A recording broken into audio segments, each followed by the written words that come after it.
You can tell her, you can tell her anything. She's a real good listener. You can tell her anything. Yo, what's up? It's your girl, Father Longlegs. You know me, Daddy T. Wow, this is the solo episode you've all been waiting for. Just kidding. I don't think anyone's been waiting for it. But I've done this for the last 2 years since this podcast has been born on my birthday. And so I thought I'd continue the tradition and do a solo episode. So here I go. But before we get into it, I just want to make a quick announcement. It was my birthday yesterday. I guess by the time this comes out, it will have been a few days. But I posted this online, but if you are listening to this and didn't see this and want to kind of join me in celebrating this year, to be honest, 2020 has been a year where I don't really feel like celebrating myself, but I also get overly anxious and sad if I just am by myself on my birthday. So this year, I've asked my friends and family to send me a love letter. And I don't mean a love letter to me. I mean a love letter from you to you and written to yourself. Like, Dear Teresa, hi, I love you, like that, but with more details. And I think it'll be very nice to be able to see sort of what makes you guys love yourselves. It's inspirational for me, someone who's trying to learn to love myself, but also just I think the act of writing it down will bring much joy to you, which will bring much joy to me, knowing that you spent some time thinking about how great you are, because you're great. You are great. And I hope that for everyone out there listening who isn't sure, of themselves yet, to be able to look at themselves through the third person and be able to appreciate how great they are, because you are. So if you want to do that, you can send it to me. You can send it to me in the email, but I am a sucker for a handwritten letter. Oh my goodness. So I'm going to give you my P.O. Box. Please don't make me regret this. P.O. Box 11041, Glendale, California, 91226. So send me a letter. I can't wait to read it. I know some people already sent them, and I love it. So this is going to make me happy. That's my only announcement, so let's get into it. Okay, so I guess I'm going to start with a good confession, because I do this every time. My good confession before I get to the meat of this episode is that it's really simple. I had a really great birthday, very simple, nothing like anything I've ever done past years when I was growing up, especially in my 20s. I always wanted to throw big parties. I always thought in order to, celebrate and feel good, I had to just kind of really be as big as possible. But while that was also fun, this year I did something I never thought I would have wanted to do. If you asked me last year, woke up at right before sunrise, had just like a few close friends meet me at the bottom of a hike, and we hiked up to a tree and watched the sun come up, and all shared things we like about ourselves. Wow, sometimes I truly think I am becoming a cult leader, but I'm not, because you should do what you want. I have no interest in people following me into their doom. I simply love to be surrounded by friends who inspire me. So I guess if that's culty, then that's culty. I don't know what to say to that, but it was very nice. So that's my good confession. I have no complaints and no notes for whoever's writing the story of my life. Thank you for a nice day. I hope that 2020 ends happily. Oh boy, we got a lot of work to do, but I really hope, this crazy week, I really hope next week does not end in flames. But you know what? I'm ready for whatever happens, because I'm ready to be present. All right. Speaking of being present, here we go. Teresa, is there anything you'd like to tell me? Why, yes. There is something I'd like to tell you and tell me. Here is my confession. I don't think I've talked about this on the show before, but I love choices, but I hate choosing. Okay, you're like, is that just a funny play on words? Like, what does that mean? No, I have details. I'm going to go into it. But I'll give you a very quick example. For example, I take forever in the Taco Bell drive-thru. Okay, it's a point of contention. Actually, I've been teased about it when I'm in the car with people.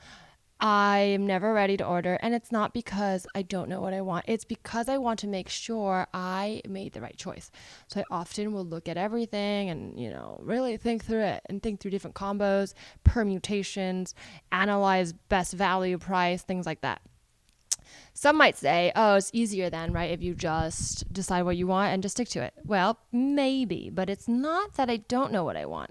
I have very definitive answers. If you ask me, what about this? What about this? I can tell you yes, no, but I need a yes, no, everything. So on the other hand, I wouldn't enjoy a prefix menu because I like to choose. Does this make sense? I don't like the act of choosing, but I like that there are choices. I like that the choice wasn't made for me, but the responsibility of choice to me personally means that I want to make the best one. So at the end of the day, I could break it down this way. It's because I want information. I fucking love information. I'm sure some of you are aware when I go down research rabbit holes. Truly, one time I realized how much I love information when I was younger was in high school when I did my high school junior class final project in U.S. history class on the eugenics movement, because the assignment was to talk about something we didn't cover in history books, and I had briefly learned about it from our social studies teacher a year before. And I live near Stanford Library, where there's a whole eugenics archive, a lot of sources that aren't on the internet. But, I loved being able to go and research and email things to myself and read it and really get a pretty horrifying look about that. So if you guys don't know what the eugenics movement was, oh boy, well, I won't get into it now, but it definitely inspired Hitler. So let's just put it that way. You don't really want to be a movement that was inspirational for someone so awful. But yeah, even to the point of information this year when I started researching the extreme right and, the Council on National Policy, which led me to record the Ann Nelson episode, I remember reading about Hillsdale and being like, oh my God, this is crazy. But also kind of getting horny looking at information, not because of the information itself, but because I was learning facts that I did not know. So that is the extreme version of someone who just fucking loves information. Point being, though, I like being able to make an informed decision. And some might say, well, isn't that capitalism? Possibly. And by the way, many might assume I'm a communist because I'm a comedian that's poor, but I'm not. Okay, I wouldn't ever identify myself by my governmental policy either. So I'm not going to be like, I'm a capitalist.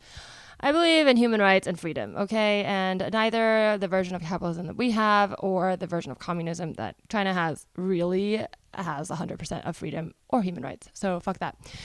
But I will say capitalism loosely is the idea that we are given more and more choices, therefore more and more better options. But I believe the part that we don't have is access to information. So now we put so much money in these businesses' hands and marketing geniuses to trick us and stuff, that we, the consumers, don't actually have access to all the best information. There's a moment in time when Amazon was great because of reviews, and now the reviews are, they're tainted. They've been compromised. They're full of review farms. So the reality is it's become harder to get information to know what choice to make, which to me feels similar to not having a choice, okay? Here's another example. Okay, if I gave you 4 houses to live in, right? That's great. I don't even have 1 house to own. But I was like, you can choose any of these 4 houses. They're all different. I'm not going to tell you which one's better, but they're all different from the outside. And you can have it. Isn't that great? Those are choices. But one of them doesn't have running water. The other has bed bugs, and another's haunted. So, all right, make your choice. You get choices. That would be great if you could easily know by looking at it outside which one was which. But you got to collect some information, right? You got to figure it out. You got to go in. You got to take a look around. You got to, make sure. You got to check out the neighborhood. You got to sleep there a few nights to make sure it's not the haunted one. That's a very small microcosm of what I mean, but every choice we have now, like we are paralyzed because you don't want to make the wrong one. I think in my head, I always feel like I need to make all the choices first and then come back and make the right one. And that is why I often make mistakes, because sometimes I'm like, I need to eliminate all the wrong choices so that I know I'm not leaving behind a better choice. Now, you might say that sounds greedy, and you might be right. You are right. There's a reason I'm talking about this now. I think I'm coming to a crossroads where I'm realizing like you don't have to try everything. You just have to constantly be true to yourself and what your needs and wants are at the moment. So if something isn't fulfilling them, you probably didn't make the right choice, and that is called settling, right? And I'm not saying you need to have 100% all the time or hold yourself to impossible standards, but you just got to know how to create the world that you want to live in by connecting to others who also want that, okay? You can't silo yourself away from society and still expect to be a part of it. You and me, all of us, are part of the world we create and get to live in. That's the cool thing. Yeah, it sucks when it's not your world, but over time, if we're all doing these things, we'll find this balance, I think. Okay, I don't know. That's me on my kumbaya, hoping things work out. But there is that video of me doing mushrooms on the internet, which now has somehow 8 million views. But one thing I remember from that trip, because believe it or not, even though I seem very high in that, it is still me, and I remember my thoughts. I remember being in the door scene of The Nightmare Before Christmas, and you can go through all these doors, right? And I talked about that in the video, but I also believe I, as a kid, loved that scene because the idea of all the doors to me were the choices. And I loved that, Tim Burton made the choice for us to watch the story of the Halloween door. But it was just cool. Instead of just starting it in Halloween Town, right? He created this little glimpse into what else there is. So it gives me this beautiful moment of like, I love that they're choices, that we're not just watching the story and going, why? But we're watching this story, and I know it was someone's choice to make this story about Halloween, right? Because in a world that has all of these different doors, why did he choose that one? Well, he gave us a story, and it's a great story, so that's why. So I think, to me, it goes back to this idea of storytelling. Like, I love writing, but what's so hard about writing is eliminating the choices. As you tell the story, you are making choices to tell this one and not another one. And as the writer, you kind of have what feels like the option to tell any story. But just like, I think this Michelangelo said that when he carves a block of stone, he's actually letting the figure out. I think stories are the same way. It's not that there's a wrong or right choice, but there is a strong choice, and there's a choice that feels right for that cohesive story. And so as you tell it, you might not know where it's going, but if you are being true to the character and the motivations and sort of the theme that you want to embody, there is one version that is the choice you make, and that will be the good version for you because you will feel good about it. Obviously, it's a work in progress for me to get there. I'm constantly paralyzed by choice. But the reality is, if you don't make any, you basically have no choices, right? If you make no choice, you're doing nothing. So I guess this kind of folds back to the idea of voting, even though I really didn't mean for it to. But it is election week. And I think what scares a lot of people about choosing is that they then live in a world where they chose a thing that they might not feel they have all the information about, and then you feel responsible. So there's some sort of comfort in abstaining from the choice, even though it's not real. It's a myth or an illusion that when you abstain, you're not making a choice, but you're choosing to live in this world that you helped create by not making a choice. Does that make sense? So for people who don't vote, if enough people don't vote and they're all Democrats, you can infer that the Democrats will lose some votes. If enough people don't vote and the Republicans, same thing. So the idea is like by doing anything, you are making a choice, but it feels a little more comforting for some to not have to actively say, I pick A or I pick B. So I hope this isn't getting too heady, but this really, to me, is something I've been thinking about a lot, because I think when I was younger, I would date a lot of I don't know, I mean, I obviously liked everyone I dated, but I think there was this feeling that was like repeating a pattern that I couldn't understand until I got older. So I constantly found myself thinking like, why is this always happening to me, like to me, right? Like, why am I always in this situation? How did I end up here? I really didn't understand that I got there because of a lot of choices I made. Sure, other people involved as well, and they made choices, right? The point is not to victim blame or say one person is responsible for everything. But the only thing I have control over in my life is my own choice. And they have to interact with other choices too. But by completely saying I was not responsible, I took away all power I had. I'm not saying I have all the power, but I took away all power that I did have, right? You can't really boost up your power or level up if you never give yourself a chance to use it. So when I used to be single out in the New York dating pool, what a nightmare. I mean, I gotta say, like, there were some fun nights where really, it's an energy. You go out in your 20s and everyone's just like, it's fun, but it's not really conducive to these long-term healthy relationships, at least not the world that I saw, and probably for a reason. I probably was looking in the wrong places. But how I used to feel was like, every time I used dating apps, I would feel like everything was the same. Like, oh, look at all these people. I don't want to make a choice. Nobody stands out to me. I was like waiting for someone to catch my eye. I didn't want to do the work of trying to figure out what I wanted and actually make an informed choice. I often would match with someone and just be like, I don't care how this goes, right? Like, I'll go on a date.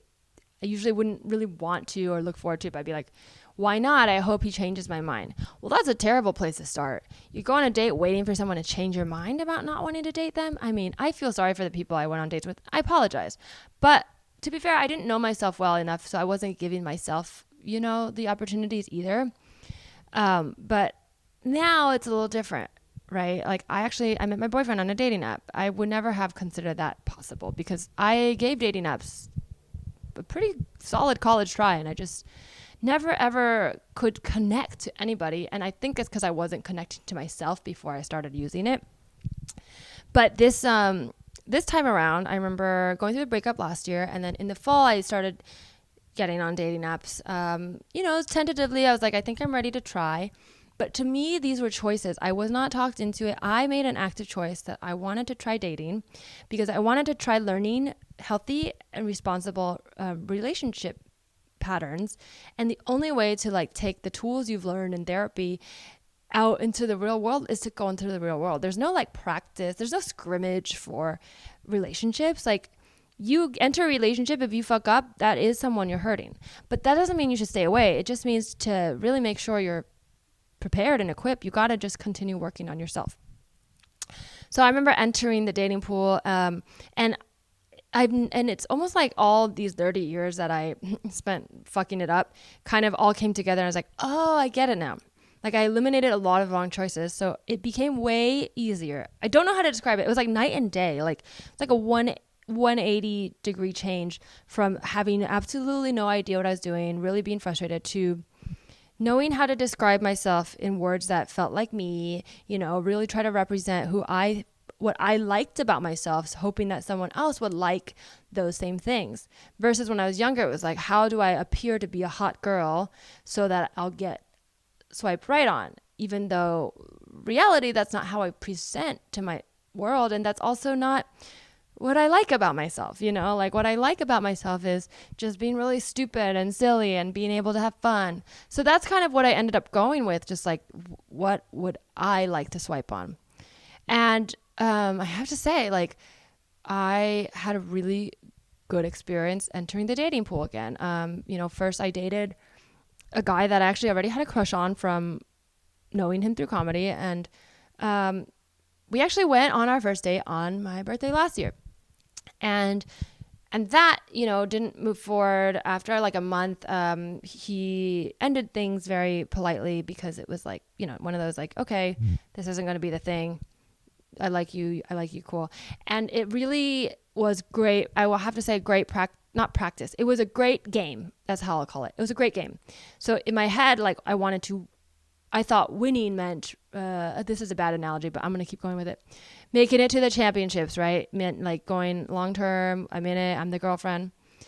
But the reality is, like, I want to be a good player. I want to be able to be good and healthy in relationships and be a supportive partner, which means even with someone who learns after a few dates that, like, they might like me, but I'm not the one for them, that I need to, as a solid partner and, you know, whatever, teammate, respect that, which I did. But I also have to, as a solid teammate for myself, be okay with being sad about it, which I was. It took me a few weeks. I was a little sad, a little hurt, but I acknowledged it. I didn't try to hide it. I was like, I'm a little hurt. You know, I was rejected, but that's because that's what happens, right? When you lose the game, and then you're ready to go. And then I processed it and I moved on. And these were all choice. Like, I think I dated like I went on dates with 2 people from Riot and two people from Hinge, and it was like 2 for 2, 2 for 2. Like, truly, like, some of them didn't end up being like, you know, dating for a long time, but everybody I actually spent time with, talking to, and trying to meet up with, by that time, I was making a choice that, like, yes, you're the person I want to see tonight. Not, I think I want to go on a date tonight, I'll just say yes to whatever. Like, there's a difference, you know? Like, I've honed in on understanding, like, I'm choosing to hang out with you with my time. Therefore, I know that my time is valuable. Therefore, I'll know if someone doesn't treat me with the same respect I'm treating myself. And it becomes much easier to find people who respect you when you respect yourself. And yeah, so I want to speak to some of the, like, not downsides, but the hard parts of making these choices. So I'd love to say that dating was just easy breezy, but it's just as tough, right? It's one of those things that's still just as tough. But now that I'm resetting my patterns and learning how to make these, like, healthier choices, it doesn't make it easier, but it makes it more rewarding. Like, there's positive reinforcement along the way where I find, oh, this door takes me to a new place and I like it so far, so I'll keep going. But I'm ready to turn back if it sucks. I'm not trying to convince myself there's only one answer. I might be on the wrong path, but I know for sure it's a different one than the one I repeated like 20 times in my youth, so I'm going to keep trying it. And so this is a hard thing I had to do. In February, I had to end things with a girl I really liked. But it was a choice. And she was someone I had met in the fall on a dating app, and I liked her a lot, and we kind of connected and went on a few dates. And I think emotionally I was ready to start dating again and learning that people are not all, you know, toxic narcissists, but I don't think I was ready for a full relationship. And she was someone who I liked enough that if I wanted to keep dating, I would want to be in a relationship, like, because it happened over a few months and enough where I was like, I don't really do casual. I don't want to not make a choice by just letting this go on as it is. Like, this would be the time when I would, if I was someone on the other end, like, waiting, I guess, for an answer, I would want the person I'm with to either let me know that they're interested in a relationship, or that they don't see that and that they've given it a thought and we should part ways, because my goal in the long run is to be in a relationship. And so that's only fair.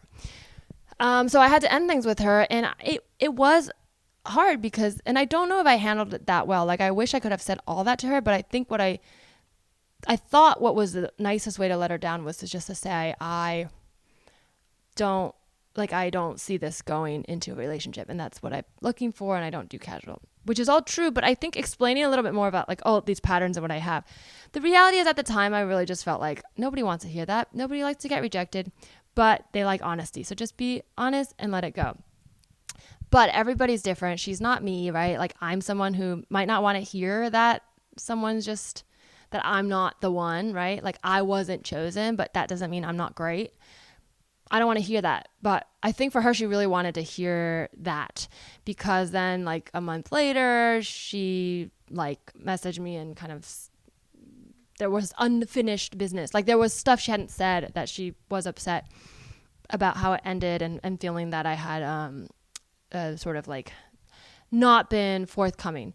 So that, to me, though, it was a learning opportunity, but also, like, a kind of a really, how can I say this? It was a really, like, serene moment for me, because in that moment I realized, like, by trying to date people, I'm making myself vulnerable, and also I also am asking other people to be vulnerable. So I'm realizing that there is a real possibility of hurting someone, but if I'm acting truthfully and being honest, like, just like that guy who ended things with me, he's acting, it can still hurt me. But as a girl who's now able to handle my feelings, I, was sad for 3 weeks and processed it, and it was okay. So I have to understand, like, as much as people can hurt me, I also can't control if they're upset, and they're allowed to be. I need to give them space to be. And everyone's in a different part of the journey. Like, I do think there was a moment when she tried to put that feeling on me as if it was my responsibility. And I can only take ownership for my choice, which is I am ending things. So if that does make her sad, that is my choice. And yes, I have responsibility there. But as far as, owing any more explanation than what's comfortable for me, like, I don't need to go into my personal therapy. I don't need to go into the relationship I got out of that sort of set me up for not being ready to enter another. I don't need to go into that because that's my choice, how much I want to share, right? So I think this is what I'm learning now is like the nuance of being honest is the truth is not always true and untrue. There is a full picture you can paint. And the way to get more information to make the right choice, I think, is just to keep asking questions and then also respecting when someone else does not want you in their like boundary. Like everybody has these boundaries, and you need to understand that it's not your given right to get the answers, but you should always be allowed to ask a question. I hope you guys are following along. Okay. Because this is so interesting to me. So I'm going to use another example. So that was me learning that making a choice, could be very beneficial because the moment it was very uncomfortable to have her be upset at me because nobody likes to be, nobody wants to have people mad at them. But the reason I say it was serene was because I didn't feel like, it sounds weird to say this because it wasn't like that I was heartless. Like I felt empathetic for her. I know that feeling. I felt sad that she was sad, but I did not feel guilty or responsible or like I needed to fix it. I understood like this is what happens and it's sad, but unless I want to be with her, which I liked her a lot, but I was not ready for a relationship. That was true. So there's nothing we do. She was sad about the truth, which is the truth. So I didn't feel in that moment like shame or anything. It was very serene. It was a way I connected. I understood her. I felt upset. I addressed her feelings, but I did not take ownership of them because I think so much of learning how to make these choices is that you also have to be okay with what's on the other end of your choice, which are, I guess you can call them consequences, but they're also just life, right? You input, output. So you gotta be okay once you put something in there that whatever comes out, you chose that. And for that reason, I think a lot of younger people, including myself when I was younger, felt it was easier to eliminate choice, right? Then you can't be afraid of making the wrong one. And adults often do make choices for children. And I think they start to learn that it's comfortable when adults make choices for you. But they're only doing that because you're a child. I think the way to get over this is you have to slowly fall. Like, you don't learn to ride a bicycle without falling. But you get good at riding a bicycle if you've fallen a few times. But if you've never fallen, riding a bike as an adult is probably so scary. If you don't fall, the magnitude of a fall is going to just be overwhelming. And I think as children, if you've never given a choice and everything's made for you, as you get older, you can be very overwhelmed by a consequence, right? I mean, this kind of speaks a little bit to like privilege as well. I know I'm trying to make this personal and not have it all be about politics, but it does kind of tie in the fact that like a lot of times very, very sheltered, very privileged, well-off people, like let's say rich white old billionaires. Why are they so afraid? Because I think they have so many choices made for them that they start to feel very comfortable in this boxed life. And then even, going back to this idea of being against abortion or being against gay marriage, it's like, they're trying to eliminate these choices because if you made this a possibility, then they might have to consider, well, am I making the right choice? Like, am I gay? Or, is everything in the Bible true or whatever? I mean, although abortion is not to even go down that path, but it's very much been polarized from politics less than religion. But I do think it's not a coincidence that life is not the opposite of choice. In fact, choice is, I would say, a key definition of life. Yet why do they use those terms pro-life, pro-choice, right? If you grow up all your life feeling like you're only here because someone made the choices for you, the idea of allowing people freedom to choose is very scary, because then you're like, well, what if people make the wrong choice and press the wrong button and boop, we're all gone. But these aren't random people. These are humans who can learn empathy and make informed choices. And that's what we're missing, is this idea that we should always be able to ask questions. And you should not be afraid of not having the answer. Oh my goodness. Okay. A lot of religious schools make people wear uniforms. I, for one, am not against uniforms. Honestly, some uniforms are quite cute. Probably save your parents a lot of money trying to buy limited to shirts. But the uniforms are a way of kind of eliminating that choice. It takes your mind off of that, and, to a certain degree can actually be very good for focus for school, but also takes away expression, right? I think the idea of having a choice there in high school with clothes, like, right, you then have to decide, like, what clique are you going to fit in? What are you going to wear? Blah, blah, blah. But even with uniforms, we all know there's still going to be the cool girls. There's still going to be the jocks. Like, people are still going to make those choices. It still happens. And I just think it's an illusion to say we can take away people's choices and make their lives easier, because that is assuming everyone's starting from the same place. And that's just not true. The reason there are choices is because we know the right choice is not the right one for everyone. And I think in order for people to get past needing to regulate others' choices, they need to understand that, like, the right choice for you is not the right choice for someone else, right? The person who's the one for me is, I hope, not the one for anyone else, because I want them to be the one for me, or whatever. That's a bad example, because I don't really believe in the one. But if you did, there you go. You can't be the one for everybody you've dated, because, well, that's going to really suck, because then you've got to really split up your time, right? Then you're like the eighth for everybody. Anyways, that sounds like a drug thing, but it's not meant to be. You're the joint for everyone, but be the bowl, be the bong. Okay, I'm almost done, I promise. Please, if you're listening to this and you relate to it, let me know. Or if you're like, totally disagree. Or if you've got insight or other information I haven't considered, I'd love to hear it. Like I said, information makes me wet. Okay, so I was talking about answers, and I want to kind of wrap up on this. We shouldn't be afraid of not having the answer. It can be very scary to be asked a question you don't know the answer to, especially if you're in a test, but hopefully you've studied for the test. But in real life, it's even scarier, because you're like, well, what if the answer doesn't exist, right? People don't always want to know why we're here, who the God is, because what if the answer does not exist? So that's why people think it's easier to just be told the answer. Some religions encourage question asking.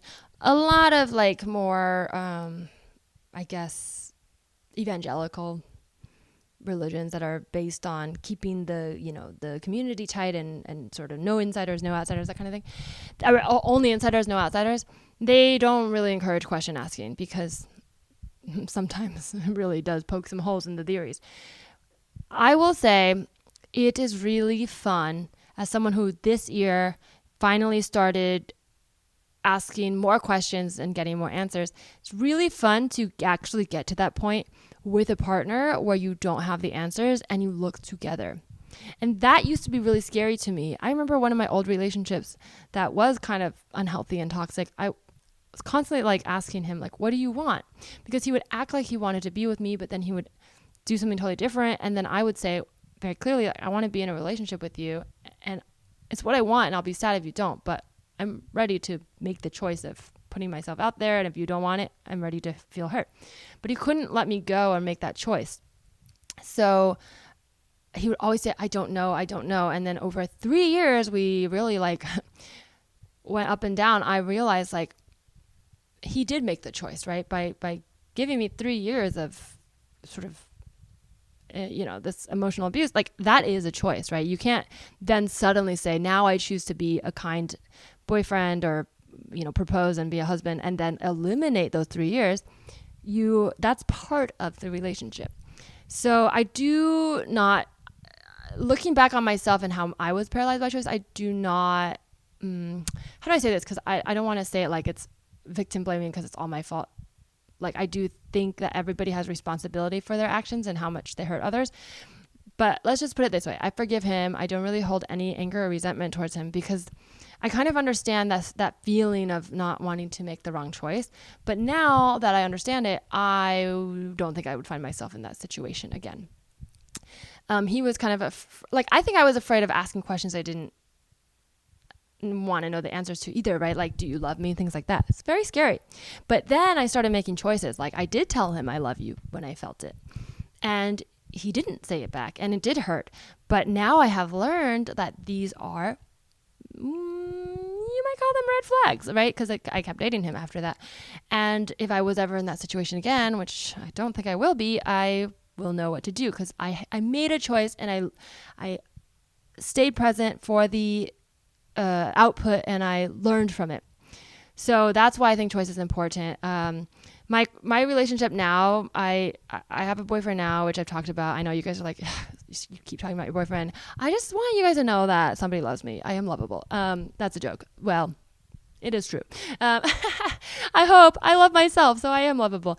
In my relationship now, I often ask questions because I'm still trying to figure myself out, and he doesn't always know the answers to them, but it doesn't scare him, which is so inspiring to me. Like, I really am I really admire his calm and stability because when I ask something that he doesn't know the answer to, he's not afraid. And then what's really cool is then we realize, oh, we're partners who have the same questions. So we can look for the answers together. And that is what I'm talking about. That feeling, that euphoric moment is actually stronger than that toxic feeling I used to get euphoria from, which is when someone withholds from you and then gives a little bit. But there's an even better feeling. So for anyone who's been in these like toxic withholding situations, and you feel like, oh, but nothing's ever going to be as good. On the other side of that is finding someone who's so giving that you are able to give yourself and they give you their self, and then you just kind of search for the answers together. It's very cool. Like I don't know. Like you're like, what kind of questions? For example, one time we were hanging out over the weekend and I just felt Sunday night rolled around. It was time for him to go home and I just started crying. I just felt so sad. I was so sad because frankly, I don't know, right? It was a question my body was asking, right? Like, I think what the question was, will I see you again? Even though we've been dating for months and there's nothing to lead me to believe I wouldn't see him again, I've been trained through these experiences of withholding that I might not ever see him again because that's a feeling I've had where I feel like things were so sure and then the rug got pulled. So that was a question I don't have the answer to, and I started crying and I tried my best to explain it to him by saying, like, I think some of this is negative pattern from before, but clearly I'm picking up on something too, and I don't know, like, do you know all this stuff, right? And he was like, I don't know, like, I'm here and blah, blah, blah. Like, he was here for it. It didn't scare him, but he also wasn't afraid to be like, I don't know. Because it's like, in my head, I want to be like, you have to promise never to leave me. It's like, well, he can't. And if someone promises that, they're lying because nobody can. So I love that he's able to tell me things like, I don't know. Like, I don't know the answer, but in a real way, not I don't know because I'm not choosing. Like, he can tell me what he knows now. Like, I want to be here with you now. If you ask me now, I do want to see you again. Could that change? Of course. But is he actually acting in the moment and being authentic? Yes. So that is the kind of thing to me where I'm like, we then look for the answer together. We both are trying to figure out together where we're going. And that's really cool. Like, that is something I never thought I would like to sit in, this uncertainty. But when you have a partner ready to ask the same questions as you, that is really beautiful. And so, and I'll give you an example. He asked me questions I don't know the answers to too. So it's not just me asking questions. It's not like mansplaining. Like, and when I say questions, I mean, he shares things with me, and I'm so used to men I've dated, like, just sharing things with me to teach me something. And then I'd be like, oh, that's good. But he'll tell me things that he's learning, like, oh, he's learning about the stock market or this, and he's reading about these financial reports.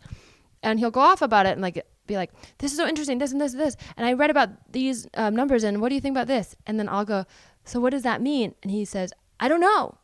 And at first that would throw me off because I'd be like, why are you telling me? I don't understand what information you're trying to give me. But then, honestly, just now, really, as I'm saying this, I realize that what he is doing is sharing a question he has and some information he has, but it's not enough for the answer. And he's sharing with me because, well, I hope it's because he cares what I think, but also because we're partners, right? So to me, it's like, oh, I don't need to feel bothered that I don't know how to respond to this, because he doesn't either. I can respond how I would respond. And we can both sit in this moment where we're like, yeah, what does it mean? Well, here's what I think. Oh, here's what I think. And we can find something new together. So that's my confession. I love having choices, but I hate choosing. But I think I've broken it down a little bit. And now I'm starting to understand what I'm scared of is consequences, not choosing itself. So I think what I need to learn is to keep making choices in a way that makes it easier for me to make the right choice in the future. And I'll end with a fun note, okay? I always loved Halloween. Obviously, it's around my birthday. I'm queer. You know, I used to sew. Many reasons. Halloween is so fun. I always used to put so much time into deciding what to be, and it was a choice that was hard. And I usually just start working backwards by like, oh, I want to wear fishnets, or I want to wear green, or I want to wear glitter, and then backwards based on what costume I can incorporate that in. But this year, well, to be honest, because I barely do Halloween now and it's 2020 pandemic, there's no festivities. But I was like, I want to make a costume and take a picture because I love Halloween. So I was like, what should I be? What should I be? I have no idea. It could be anything. And then one day I just thought, you know that movie Rock-a-Doodle Doo? I love that chicken, that cute chicken that looks like Ariana Grande. So I was like, I think I want to be something from Rock-a-Doodle Doo. And then my first instinct was, oh, I want to be the hot chicken. But I was like, it's kind of cliche, just another sexy costume. But you know what's also great is Chanticleer, the Elvis Presley, the cock, the rooster. And I thought, how fun to just be a fucking cock, a rooster for Halloween. So again, many other choices I could be, but I just made a choice. I'm going to be a chicken this year. I'm going to be a rooster. I'm going to be a hot rooster. Elvis Presley rooster, you know, whatever you want to call it. And that's it. And I was like, that's it. I made the choice. And then I got excited about it. And I just started like designing the costume, and I'm going to make some feather tails and things like that. We'll see. I'll post a picture. But that's my little share that instead of mulling over 5 million costumes, I just made a choice and then got excited about making it the best choice. Because once I'm in it, I can just design it however I want. So that's the episode. I hope you guys enjoy. I hope you guys have a great week, and go vote.